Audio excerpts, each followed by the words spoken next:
Саламатсыздар ма, оқушылар? Сабақтың тақырыбы Мұхтар Әуезовтің Абай жолы романы.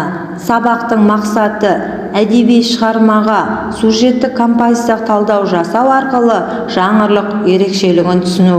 Оқушылар, Абай жолы романын кім жазғанын білесіздер ме? Жарайсыздар оқушылар, бұл романды жазушы Мұхтар Әуезов жазған. Төмендегі пікірге назар аударайық.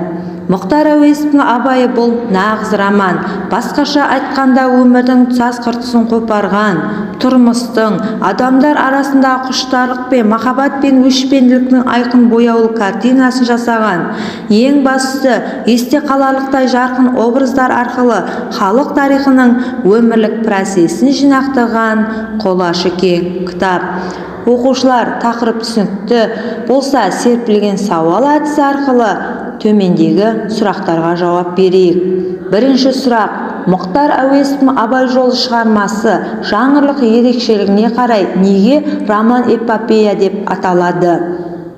Екінші сұрақ: роман-эпопея дегеніміз не?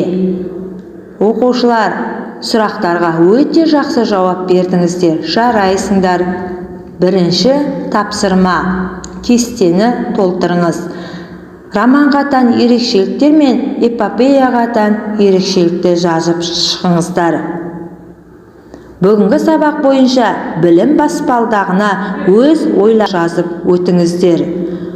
Өте қиын, мүлде қиын емес.